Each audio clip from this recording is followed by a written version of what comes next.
My name is Hilton Espy. I'm from Cape Town in South Africa. The Merchants Manor was originally a privately owned house. It was owned and built by the Khan family, and then about 8 years ago it was bought by Nick and Sinead Rudden, and they then rebranded and renamed it the Merchants Manor. I then came on board in March of 2016, and just after joining the hotel, we rebranded the restaurant inside the hotel.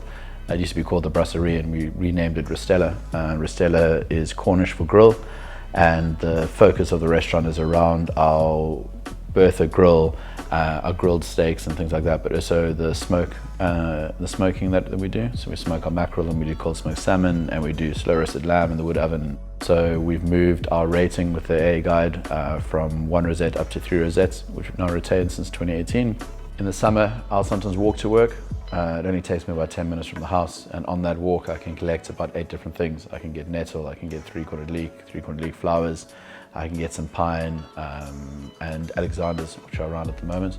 And then when I arrive at work, I'll have a quick catch up with my sous chef Aiden, and the two of us will sort of have a plan for the day. We kind of already know what we're doing every day. Every day is very similar, and we'll kind of just see how many people we've got booked, what we need done, any issues from the weekend, and that kind of thing. So Aiden and I'll work together. Some of the other chefs will join, and we prep around the center. It's almost like a family table in the back corner of the kitchen. There's some skylights there, and the sun shines through, which is great.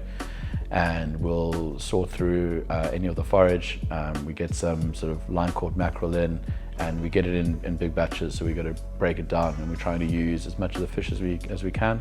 So we're making stocks with the bones and filleting the fish out. We smoke our own mackerel for breakfast, and then we use the mackerel on the dinner menu as well, which is really good. It's nice to use a product like that that's really sustainable, and there's a lot of it locally, which is really cool. And getting it in that fresh directly from the fishermen is just one of those special relationships you can't really have anywhere else. We'll carry on prepping and decide what we're doing. I really enjoy baking bread. We do 2 different breads at the restaurant. We do the sourdough, which is we called it Lady Kiligroo, which is a sourdough starter, which we started with sort of natural yeast and seaweed from Swamppool Beach in April 2016. So in April this year, she'll be 4 years old. And we make it's kind of like a combination bread with the sourdough. So it's not 100% overnight ferment. We do a faster ferment because we're doing 1 or 2 bakes a day. I like to get bread done earlier in the day, and then move through into the veg prep, and then we do some of the dinner prep, and then sauces and mayonnaises and things like that we do later on. So at about 5:30 we do a briefing where we discuss which farm the beef came from, what cuts of lamb we're using, where the fish was caught, what fish we're doing for fish of the day, anything we need to try and sell, and then we also run through the list of forage ingredients. And quite often when we do the forage ingredient list is we'll bring out a little tray with all the different species and then show the waiter what they are. So instead of the guest sitting down and asking what it is and they just rattle off a bunch of names, the waiter can actually gesture at the plate and say which one is which, and the flavor profile and the idea and where it's from, and that kind of thing. We start serving dinner at 6 o'clock, but normally it only really kicks off at about 7. We run a very small kitchen team in quite a large kitchen, and the guys I need to rely on them to be able to recreate the dishes and plate them in the style that we serve. When I'm not at the restaurant, I like to spend as much time as I can outdoors. I find nature really inspiring, and we moved to Cornwall to enjoy the outdoors. You know, want to live somewhere where you could walk 5 minutes from your house and you could be in the middle of nowhere. It feels like in a different place. All of my ideas that I come up with either start from a memory or something I've seen in nature or a flavor profile that I've enjoyed before.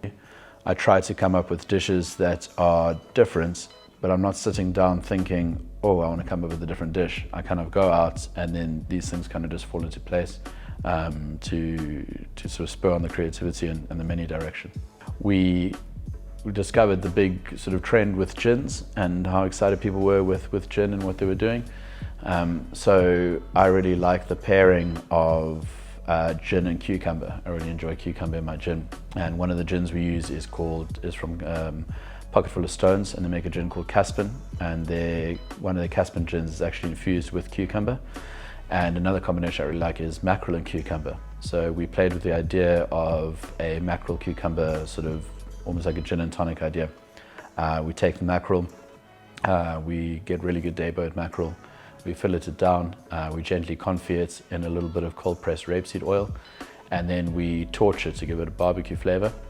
We then take a piece of cucumber, we lightly salt it, and then we compress it under vacuum with some of the Caspian gin, so you get that cucumber and gin sort of flavor. We then place the torched mackerel on top of a little piece of cucumber, and then we glaze the mackerel with our black garlic hoisin sauce, which is a sauce we make out of our house-made black garlic. And then we drape a little bit of pickled cucumber over the top of that, and then a little bit of wild garlic salt.